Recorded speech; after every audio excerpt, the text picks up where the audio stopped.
tardes, hermanos. Les pido que sean tan amables de acompañarme a abrir sus Biblias en Isaías capítulo 8, versículos del 1 al 22. Cuando estén listos, les pido de favor que se pongan de pie, si así pueden hacerlo, para leer la palabra de Dios con reverencia.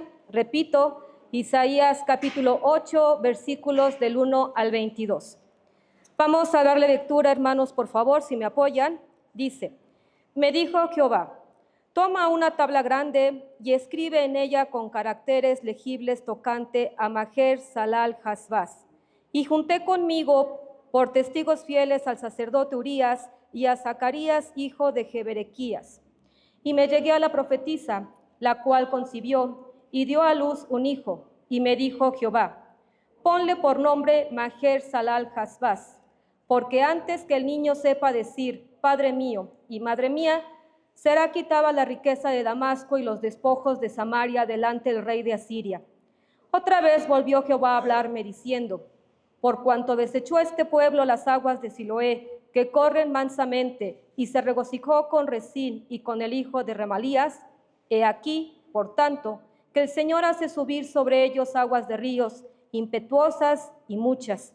Esto es, el rey de Asiria con todo su poder, el cual subirá sobre todos sus ríos y pasará sobre todas sus riberas. Y pasando hasta Judá, inundará y pasará adelante, y llegará hasta la garganta, y extendiendo sus alas, llenará la anchura de tu tierra, oh Emmanuel. Reuníos, pueblos, y seréis quebrantados. Oíd, todos los que sois de lejanas tierras, ceñíos, y seréis quebrantados. Disponeos, y seréis quebrantados. Tomad consejo, y será anulado. Proferid palabra, y no será firme, porque Dios está con nosotros.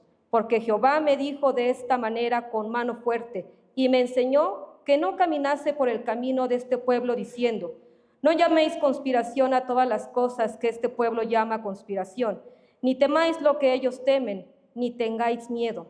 Oh Jehová de los ejércitos, a él santificad, sea él vuestro temor, y él sea vuestro miedo. Entonces él será por santuario, pero a las dos casas de Israel, por piedra para tropezar, y por tropezadero para caer, y por lazo y por red al morador de Jerusalén. Y muchos tropezarán entre ellos y caerán, y serán quebrantados, y se enredarán y serán apresados. Ata el testimonio, sella la ley entre mis discípulos. Esperaré, pues, a Jehová, el cual escondió su rostro de la casa de Jehová, en él confiaré. He aquí, yo y los hijos que me dio Jehová, somos por señales y presagios en Israel, de parte de Jehová de los ejércitos, que mora en el monte de Sión. Y si os dijeren, preguntad a los encantadores y a los adivinos, que susurran hablando, responded, ¿no consultará el pueblo a su Dios? ¿Consultará a los muertos por los vivos? A la ley y al testimonio. Si no dijeren conforme a esto, es porque no les ha amanecido. Y pasarán por la tierra fatigados y hambrientos, y acontecerá que teniendo hambre, se enojarán y maldecirán a su rey y a su Dios, levantando el rostro en alto, y mirarán a la tierra, y he aquí tribulación y tinieblas, oscuridad y angustia, y serán sumidos en las tinieblas. Gracias, hermanos, pueden sentarse. Antes de entrar de lleno al capítulo 8 que nos corresponde el día de hoy, me gustaría hacer un pequeño contexto para que aquellos que por alguna situación no han tenido oportunidad de asistir a la congregación a escuchar de la palabra, puedan comprender cómo es que todo esto se ha acontecido. Y déjeme decirle que en esta situación aparece una escena de juicio contra Israel, en donde Asiria es justamente el instrumento que el Señor va a utilizar para este juicio. Y en aquel entonces había un conflicto militar político denominado Sirio-Efrainita.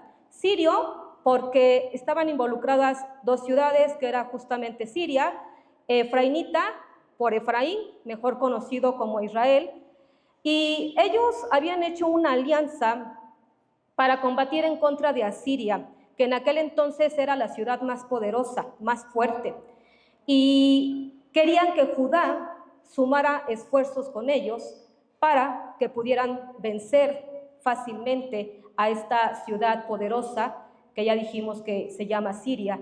Y en aquel entonces Judá estaba gobernada por el rey Acaz. Y en su momento el rey Acaz se negó, no quiso sumar esfuerzos con estas dos ciudades, rechazó esa propuesta y prefirió depender de Asiria, que era la ciudad más grande, como ya lo decíamos, quizá por miedo, no lo sé. A lo mejor nosotros en determinado momento, si nos encontramos en algún problema, en alguna situación, nuestra humanidad nos orilla pues a hacer alianzas con los que en su momento consideramos que tienen más poder en cierta área para resolver o ayudarnos a resolver nuestro problema.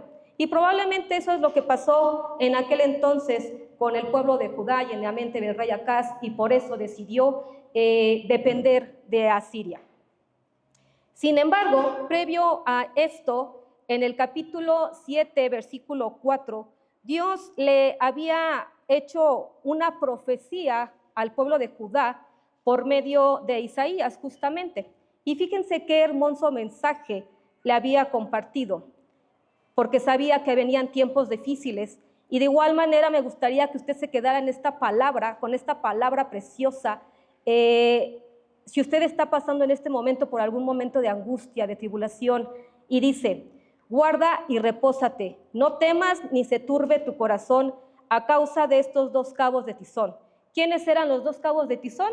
Pues justamente Siria y Israel, que querían combatir contra ella para derrotarla.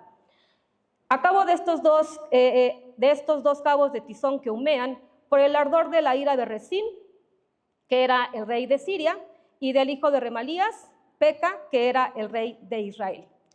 Pero pues lamentablemente, como ya lo vimos, Judá no obedeció, Judá temió y desobedeció, y en su necedad tenemos aquí que en el capítulo 8 las palabras de Jehová ahora son dirigidas a Siria y a Israel del norte, y se anuncia de manera profética una invasión.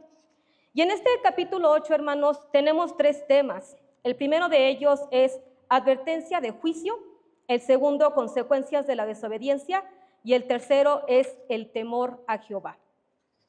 En el primer tema, advertencia de juicio, que va de los versículos 1 al 4, observamos una ordenanza, y de hecho este pasaje está lleno de ordenanzas que el Señor le solicita a Isaías.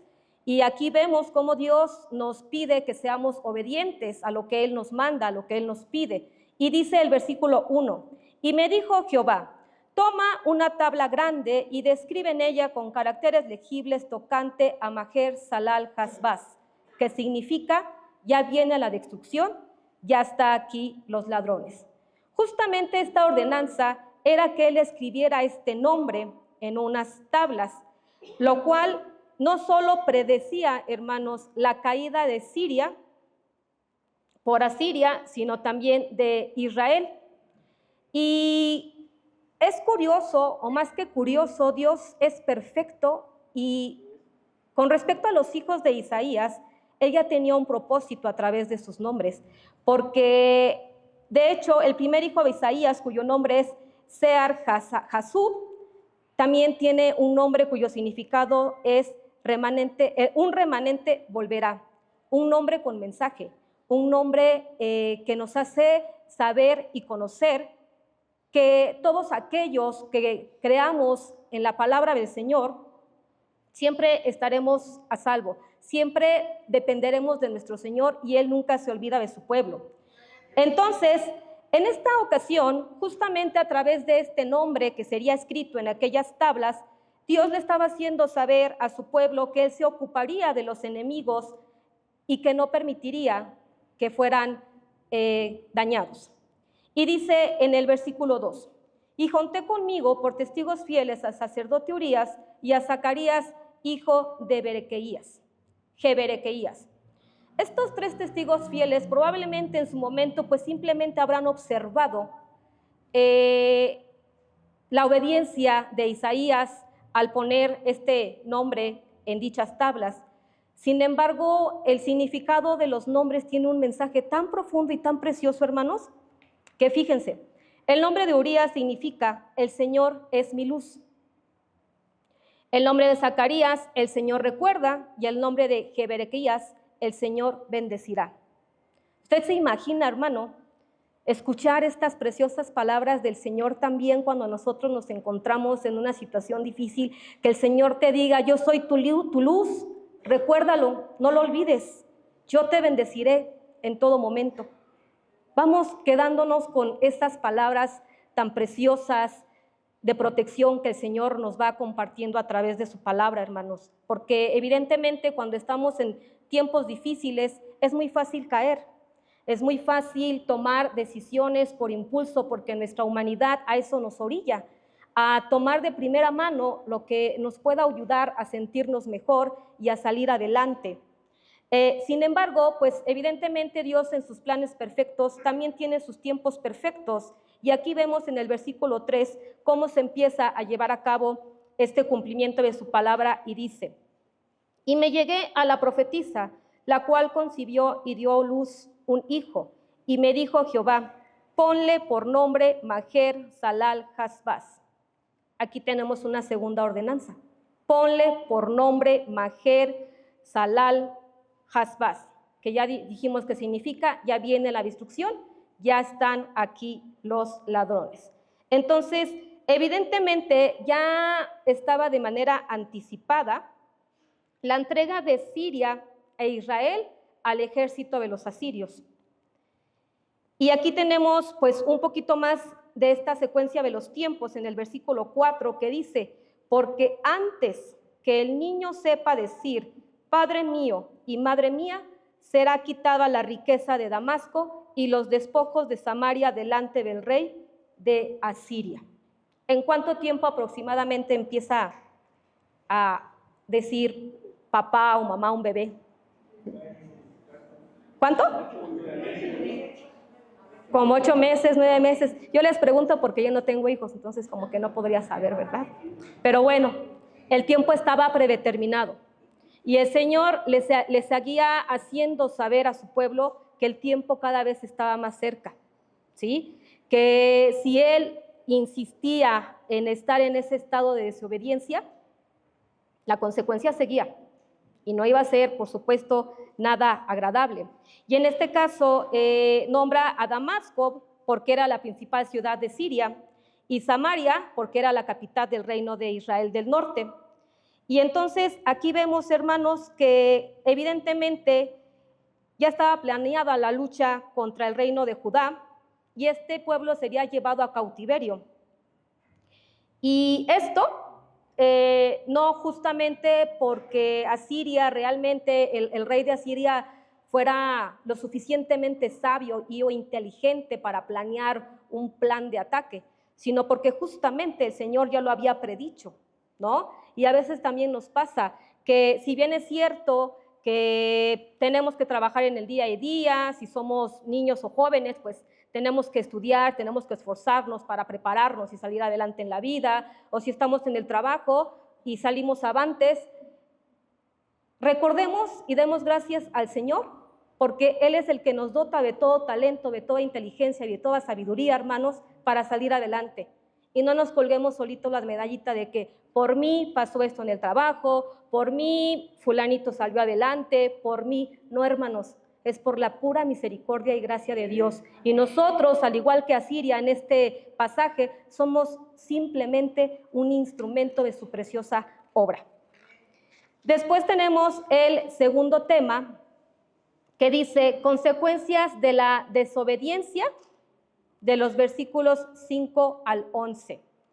Y en este pasaje el Señor nuevamente anuncia y advierte sobre este juicio a su pueblo, porque dice el versículo 5, otra vez volvió Jehová a hablarme diciendo, versículo 6, por cuanto desechó este pueblo las aguas de Siloé, que corren mansamente, y se regocijó con Resín, rey de Asiria, y con el hijo de Remalías, rey de Israel.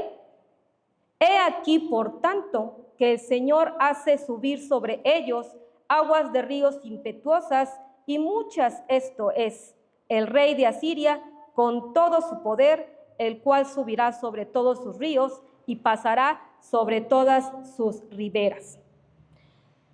Evidentemente, hermanos, el Señor tenía todo perfectamente planeado. Y en este par de versículos nos mencionan las aguas de Siloé. Y las aguas del Siloé eran alimentadas por un apacible manantial que en su momento le servía a Jerusalén de fuente subterránea de agua en tiempos de asedio, cuando se encontraban en un momento hostil, en un momento difícil, y de alguna manera también simbolizaban el clemente y benigno gobierno del Señor. ¿Pero qué pasó? Que Judá y Jerusalén nuevamente lo rechazaron, nuevamente lo ignoraron, lo hicieron a un lado, y ese gobierno benéfico de Dios no se pudo llevar a cabo.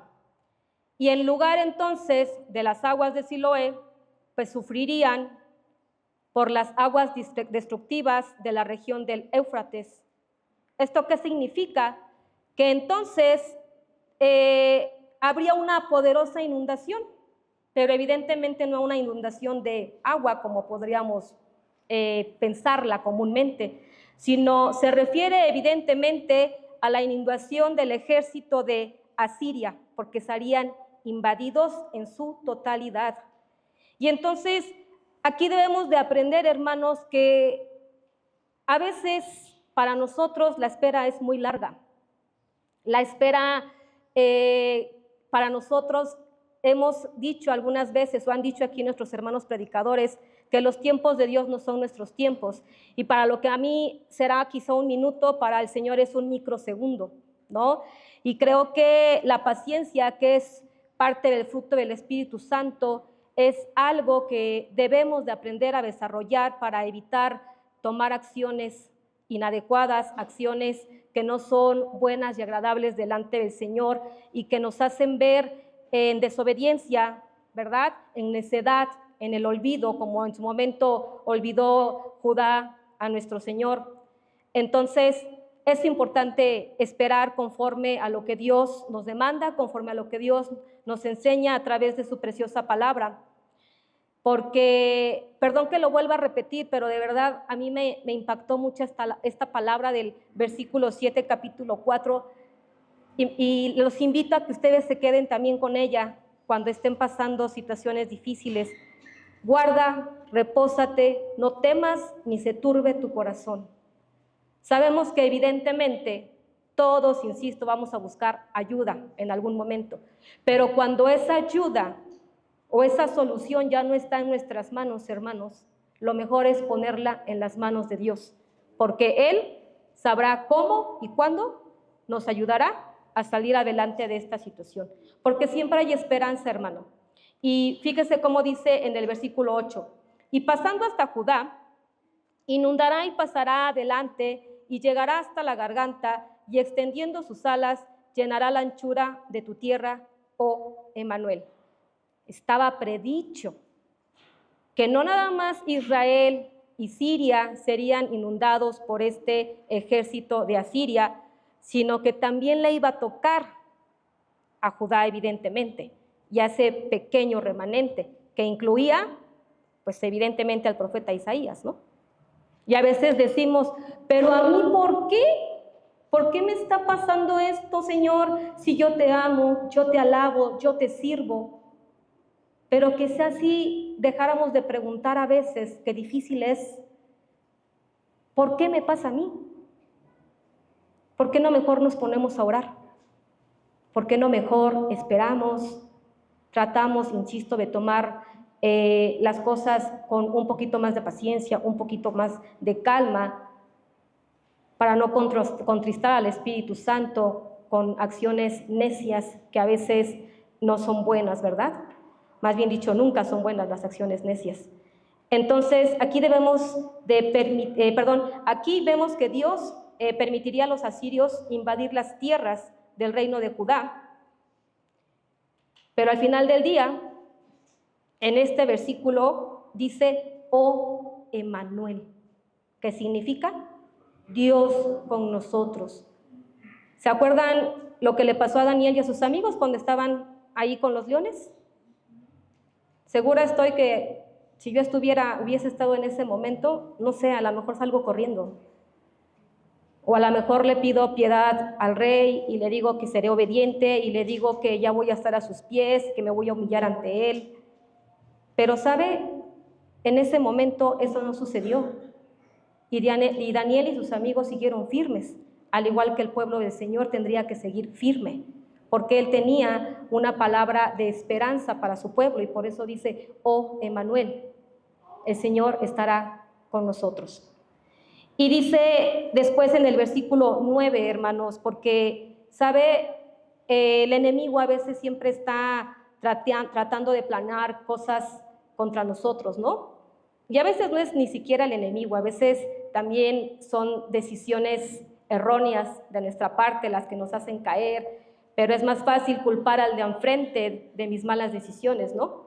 Es más fácil decir por tu culpa que decir, Señor, me equivoqué, Señor, la regué, perdóname, ¿no? Y en este sentido aquí dice, reuníos, pueblos, y seréis quebrantados. Oíd todos los que son de lejanas tierras, ceñíos y seréis quebrantados. ¿Qué es lo que va a hacer el Señor con todo aquello que sea levantado en nuestra contra? Va a ser quebrantado. No se podrá llevar a cabo. Al menos no como ellos quisieran. Porque segura estoy que aunque nosotros quedáramos sin vida en ese momento, estamos seguros que nosotros iremos ¿a dónde? A vida eterna, hermanos, y estaremos delante del Señor. ¿Cuántos de los discípulos del Señor murieron por la causa, murieron por la proclamación del Evangelio? Muchos de ellos. Pero aquí la palabra de esperanza es justamente que el Señor tiene una morada lista para nosotros, tiene un lugar precioso para nosotros. Y entonces, en ese sentido, debemos de estar firmes para no contristar al Señor. Y entonces, aquí vemos que hoy en día, como les dije, las naciones del mundo ya no buscan de la ayuda y la sabiduría o el consejo del Señor.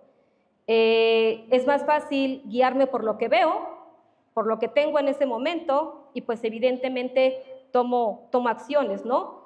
Pero recordemos la importancia de esperar en el Señor y no actuar con premeditación. Y en el versículo 10 tenemos una doble afirmación de esto, que dice, tomad consejo y será anulado, proferid palabra y no será firme, porque Dios está con nosotros. ¿Quién está con nosotros? Dios. Entonces, todo será anulado por el Señor si no está en sus planes perfectos, si no está conforme a lo que Él tiene destinado para nosotros. Confiemos, insisto, en lo que Dios nos ha permitido en el día de la angustia, hermanos, y evitemos tomar decisiones causadas por el miedo y la desesperación. No hay nada en este mundo, hermanos, que Dios no controle. Él es omnisciente, Él es omnipotente. Y ¿sabe? En lugar de unir fuerzas con las fuerzas terrenales, vaya, ¿qué tal si unimos fuerzas en oración? ¿Qué tal si unimos fuerzas en comunión? Y entonces oramos y le pedimos al Señor por esa necesidad, por dirección, por sabiduría, por paciencia, por aquello que usted esté necesitando en ese momento. Eso es más poderoso que cualquier otra fuerza del mundo, porque así lo dice su palabra, que la oración es más poderosa, ¿cierto? Después dice en el versículo 11, porque Jehová me dijo de esta manera, con mano fuerte, y me enseñó que no caminase por el camino que este pueblo diciendo, no llaméis conspiración a todas las cosas que este pueblo llama conspiración, ni temáis lo que ellos temen, ni tengáis miedo. ¿Cómo se lo dijo? Con mano fuerte. ¿Usted se imagina por qué con mano fuerte? Porque sabía el Señor que lo que venía era terrible y que evidentemente nuestra carnalidad, nuestra condición humana nos lleva a tener cierto miedo, nos lleva a sentirnos inseguros. Y entonces por eso dice aquí, y me enseñó que no caminase el camino que este pueblo, diciendo, no llaméis conspiración, porque resulta que en el momento, o puesto que Isaías estaba compartiendo de las cosas del Señor al pueblo de Judá para que no hiciera esas alianzas equivocadas y que en lugar de ello se guardara, no se turbara su corazón, a todo esto se le acusó de conspiración. Y yo le pregunto a usted, ¿acaso a alguno de ustedes le ha pasado que por compartir el evangelio lo acusan de hostigamiento o de estar conspirando contra aquella persona, en lugar de tratarles de dar el evangelio del Señor de salvación? Estoy segura que sí, a muchos, porque incluso hasta ya nos rechazan, ¿no? Ya cuando nos acercamos así como que, ay, ahí viene Araceli, mejor hazte para acá, porque luego empieza con sus cosas del Señor, ¿no? Pero entonces justamente aquí nos enseña, hermanos, que no importa que nos llamen conspiradores o que estamos conspirando contra ellos. Cuando las personas ya no permiten que les compartamos de la palabra del Señor, lo mejor que podemos hacer es continuar orando por ellas. Y el Señor hará su obra conforme a su perfecta voluntad.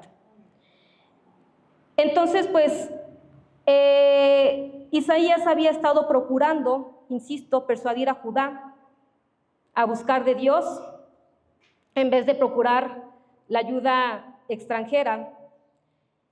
Y el Señor le enseña a Isaías que antes que temer a otras personas o a las cosas del mundo, debería temerle primero a Él. Y le hacía esa exhortación al profeta, lo exhortaba a temerle solo a Él, al Rey de Reyes, al Señor de Señores. Y de igual forma, nosotros debemos de temerle más al Señor. ¿Y a qué me refiero con ese temor, hermanos? Que es este versículo clave de esta predicación y es el inicio del tema 3, que se titula justamente el temor a Jehová, que va de los versículos 13 al 22. Y dice el versículo 13, a Jehová de los ejércitos, a Él santificad, sea Él vuestro temor y Él sea vuestro miedo. ¿Esto qué quiere decir, hermanos? Que en tiempos peligrosos, en tiempos de pruebas, Dios es el único a quien debe temer y al que se debe buscar para liberación y santificarle. ¿Y cómo le santificamos? Por medio de nuestra vida, por medio de una vida en sabiduría, por medio de una vida que sea agradable delante del Señor. ¿Ok? Y entonces dice en el versículo 14, justamente, entonces, Él será por santuario, solo así, esta es como que la consecuencia de tenerle esa reverencia, ese temor al Señor. Entonces Él será por santuario, pero a las dos casas de Israel, por piedra para tropezar y por tropezadero para caer, y por lazo y por red al morador de Jerusalén. Entonces, para los hijos del Señor, el Señor será por santuario.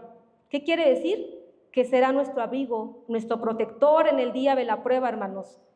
Y por eso es muy importante que fortalezcamos nuestras raíces espirituales, justamente tomando de esta agua viva, de esta palabra de nuestro Señor que nos dispone en la palabra, en la Biblia, ¿verdad? Y por ello, pues, debemos tratar de buscar diario de la palabra del Señor, a través de algún devocional, a través de las reuniones que tenemos aquí en la congregación, qué sé yo, hermanos. Creo que hoy en día la tecnología está tan avanzada que podemos escuchar hasta, no sé, si venimos manejando, ¿no? Entonces, aquí lo importante es disponer nuestro corazón y tener esa hambre y esa sed de conocer más de nuestro Padre Celestial. Dice en el versículo 15, y aquí viene la consecuencia de continuar en necedad, la consecuencia de la desobediencia, la consecuencia de no temer al Señor. Y dice, y muchos tropezarán entre ellos y caerán, y serán quebrantados y enredarán, y se enredarán y serán apresados. En este caso, Siria e Israel fueron derrotados por Asiria. Lamentablemente Judá pues, fue puesto en cautiverio y nuevamente fue llevado a esclavitud. ¿Cuánto tiempo no tardó el pueblo del Señor en ser liberado de la esclavitud de Egipto? ¿Alguien sabe?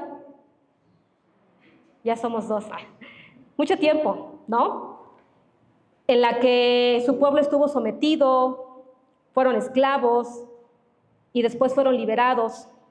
Y tristemente nuevamente aquí, por esa necedad, por esa desobediencia, fueron llevados nuevamente a cautiverio y fueron esclavizados. Y solo quedó un pequeño remanente. Entonces, a veces cuando las alianzas con los extranjeros, es decir, con aquellos que no conocen de la palabra de Dios o que han escuchado, pero no les gusta. ¿Por qué? Porque de alguna manera irrumpe en su forma de pensar, en su estilo de vida y no quieren cambiar porque es más gozosa esa manera o esa forma en la que ellos están viviendo y no quieren dejar ese tipo de vida. Pero cuando tenemos justamente esas alianzas con los extranjeros, claro está que no siempre, ¿verdad? Y las cosas no salen bien, empiezan las diferencias, empiezan las peleas y terminan destruyéndose también entre ellos mismos. Y como les dije anteriormente, cuando las cosas salen bien, decimos que los dos o que todos triunfamos, ¿no? Pero cuando las cosas no salen como nosotros esperábamos o como nosotros queríamos, insisto, empezamos a repartir culpas. Es que tú dijiste, es que tú propusiste, es que tú planeaste todo, yo nada más te seguí. Pero al final del día, nosotros tenemos libre albedrío y somos responsables de nuestras propias decisiones.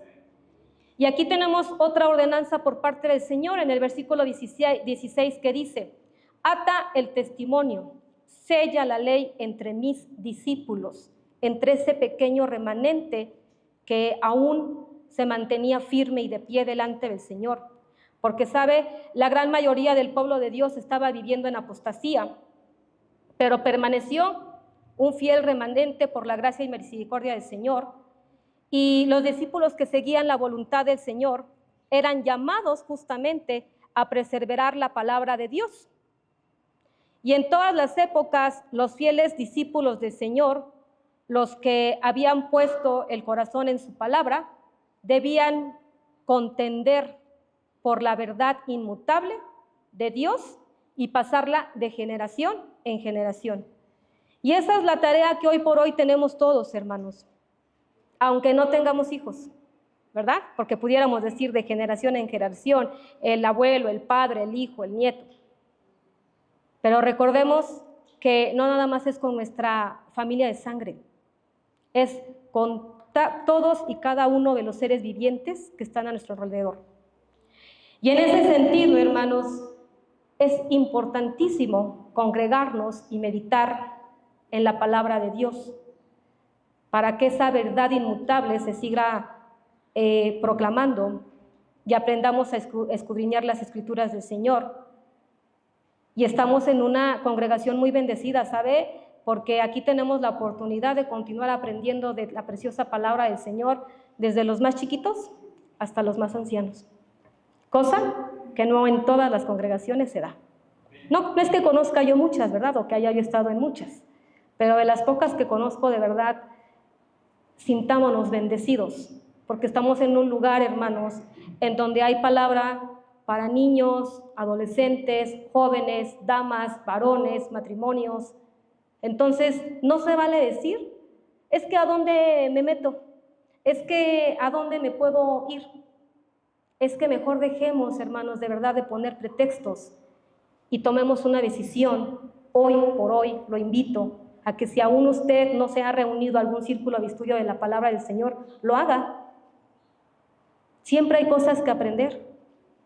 A lo mejor habrá por ahí algunos que ya cursaron algunos cursos, pero si puede, véngase o escúchelo en YouTube, porque créame que siempre hay cosas que aprender. Dice en el versículo 17, ¿qué debemos hacer? Esperaré pues a Jehová, el cual escondió su rostro de la casa de Jacob, y en él confiaré. Es necesario persistir, hermanos, en las cosas del Señor. Tengamos cuidado y no sea que, como le pasó a la casa de Jacob, el Señor esconda su rostro de nosotros, es decir, que su gracia misericordiosa ya no esté en nuestra vida. Dice el versículo 19, y si os dijeren, preguntad a los encantadores y a los adivinos que susurran hablando, responder, ¿no consultará el pueblo a su Dios? ¿Consultará a los muertos por los vivos? Claro está que a quien debemos de consultar, al único que es omnisciente, es a nuestro Señor. Pero evidentemente en aquel entonces el pueblo de Israel estaba ya en una tremenda y profunda desesperación, pues que prefirió acudir a la adivinación, a la charlatanería, a los charlatanes, ¿ok? Ya se me trabó la lengua y no supe cómo decir la palabra. Y entonces, insisto, solo el Señor es omnisciente, y esa omnisciencia, parte de su omnisciencia, nosotros la podemos conocer y podemos tener conocimiento de ella por medio de su palabra. Y fíjese cómo dice en el versículo 20, a la ley y al testimonio, si no dijere conforme a esto, es porque no les ha amanecido. La palabra del Señor, hermanos, es más que suficiente para conocer lo bueno y lo agradable delante del Señor. Porque a veces cuando nos referimos a la palabra pecado y decimos, es que no debemos de pecar, pero esa palabra implica tantas y tantas y tantas cosas que yo lo resumo así. Todo lo que no está bien delante del Señor, lo que no es agradable delante de sus ojos, simple y sencillamente, no lo hagamos. No tentemos al Señor, no tratemos de jugar, hermanos, porque nos podemos quemar con fuego.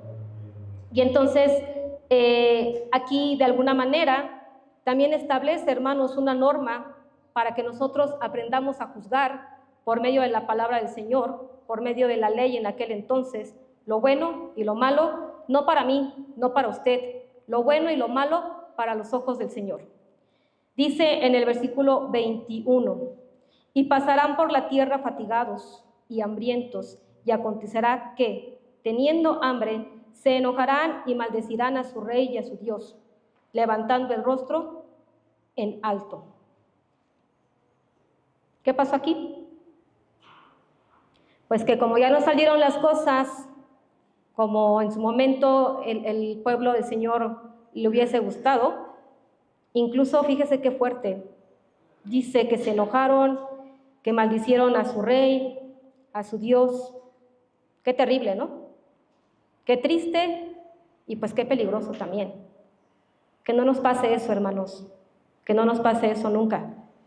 Y entonces aquí se describe a un pueblo que vagará por la tierra cansado y hambriento de la palabra del Señor, sediento del agua de vida eterna, sin esperanza de poder encontrar la paz que sobrepasa todo entendimiento, por causa justamente de la desobediencia.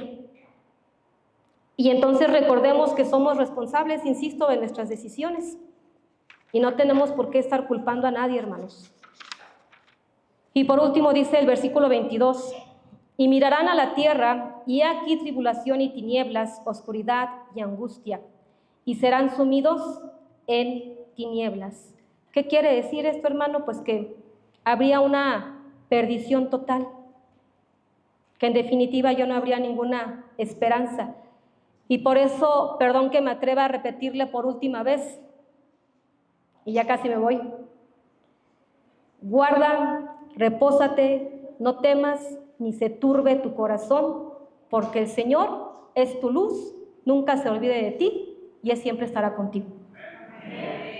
Y concluimos, hermanos, diciendo que Dios es justo, Dios es un rey de justicia que no actúa con alevosía ni ventaja como lo hace el hombre, pero es de suma importancia fortalecer nuestra comunión con Él para aprender a llevar una vida en santidad, agradable delante del Señor y evitar recurrir a fuerzas terrenales que al Señor no le agradan.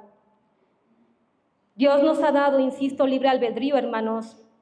Actuemos con responsabilidad, con obediencia, porque de no ser así, pues tendremos que asumir las consecuencias de estas malas decisiones, ¿verdad?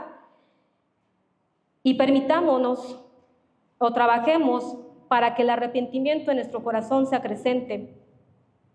Porque si bien es cierto que el miedo es un factor inevitable cuando nosotros estamos pasando por la enfermedad, por la angustia, por algún problema difícil, recordemos siempre que en Cristo Jesús hay esperanza, hermanos. Pongamos nuestra mirada en las promesas del Señor, pero para conocer las promesas del Señor, pues por supuesto, es importante conocer su palabra con fidelidad y valentía, porque dice en Timoteo, capítulo 1, versículo 7, porque no nos ha dado Dios espíritu de cobardía, sino de poder, de amor y de dominio propio. Nos ponemos de pie, hermanos, para hacer la oración los que puedan. Gracias. Señor, Padre de amor y de misericordia, te damos gracias infinitas en esta tarde, Padre Santo, porque tú eres un Rey bueno y bondadoso, que nos adviertes por medio de tu bendita palabra de Dios, que es la Escritura, del juicio venidero, en caso, Padre Santo, de no ser obedientes. Te rogamos que tú nos fortalezcas, que nos lleves y nos ayudes a acrecentar e incrementar la comunión contigo, a alimentar día tras día nuestro espíritu y a seguir tomando de esta fuente de agua viva, que es tu precioso Hijo Jesucristo. Te rogamos también, Padre Santo, que nos lleves a ser firmes delante de ti en el día de la angustia, mi Señor, que estemos preparados, Padre Santísimo, para que cuando tú decidas venir, también estemos listos, mi Señor, y que estemos listos en cualquier tiempo de angustia y de adversidad.